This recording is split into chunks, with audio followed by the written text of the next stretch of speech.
Gyvybei iškilo pavojus, būtina skubi pagalba. Šiam gausiai viduriuojančiam mažyliui nedelsiant būtina skysčių ir elektrolitų lašinė infuzinė terapija. Reikia paskubėti, nes gali prasidėti ūmus kraujotakos nepakankamumas. Rotavirusas sukelia beveik 40% sunkių viduriavimo atvejų pasaulyje. Ši 11 mėnesių amžiaus mergaitė taip pat užsikrėtusi pavojinguoju ligos sukėlėju. Gydytojas privalo ją atidžiai ištirti, nes dėl smarkaus viduriavimo jos mažytis kūnelis neteko daug skysčių, o organizmo dehidratacija tokio amžiaus vaikams gali baigtis mirtimi. Mergaitė labai nusilpusi ir visiškai apatiška, jos būklę būtina nuolat stebėti.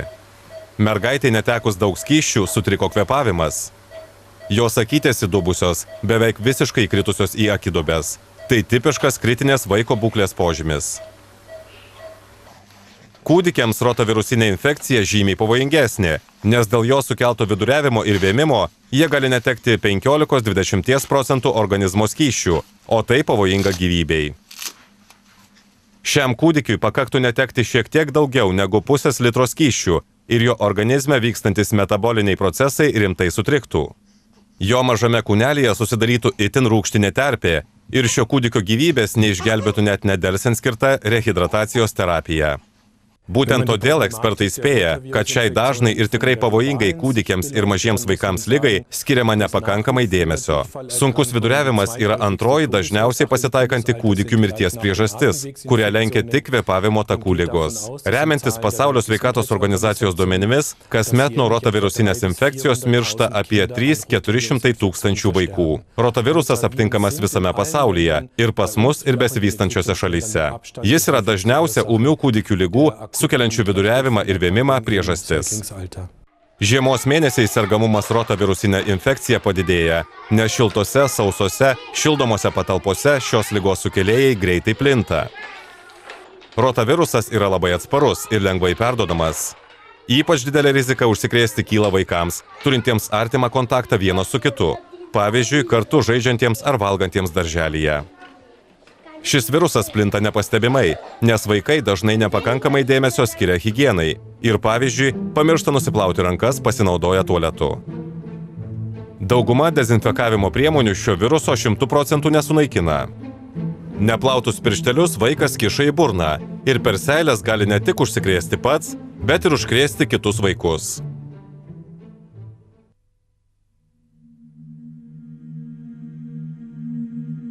Per stemplę ir skrandį virusas nukeliauja į plonąjį žarnyną. Pasiekęs jį, prisitvirtina prie viršutiniojo žarnų gaurelių sluoksnio, prasiskverbia į epitelines ląsteles ir dauginasi.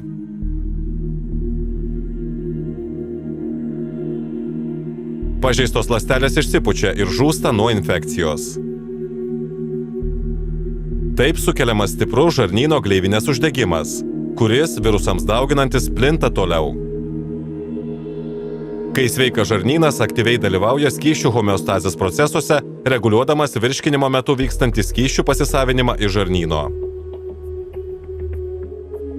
Rotavirusinės infekcijos sukeltas žarnyno gleivinės uždegimas neleidžia organizmui pasisavinti skysčių. Dėl šios priežasties labai padidėja žarnyne susidarančių išmatų kiekis. Tai sukelia staigius pilvo skausmus ir vėmimą, viduriavimą vandeningomis, dvokiančiomis išmatomis.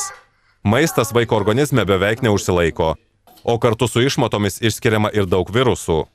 Maždaug 8 dienas pacientai išlieka ypač pavojingi aplinkiniams. Kaip matome iš autentiškos vaizdo medžiagos, šios ligos simptomai vargina ir 2-metį Tomą. Mažylis smarkiai karščiuoja ir sunkiai serga. Tomo mamai nepavyksta jo nuraminti ir sugirdyti bent šiek tiek skysčių. Tokia padėtis kelia įtampą ir mamai, ir vaikui, nes netekęs daug skysčių ir mineralinių medžiagų, Tomo organizmas vis labiau silpsta. Šis virusas gali sukelti rimtų pasekmių mažų vaikų sveikatai, todėl vos įtarus ligą būtina nedelsiant kreiptis į gydytoją. Bet kuriam šeimos nariui užsikrėtus viduriavimą sukeliančią infekciją, visai šeimai privalu laikytis griežtų higienos reikalavimų. Vis dėlto daugeliu atveju neįmanoma užkirsti kelio ligos sukėlėjams plisti aplinkoje. Šią ligą kiekvienas žmogus gali perduoti kitam, net ir esant geroms higienos sąlygoms.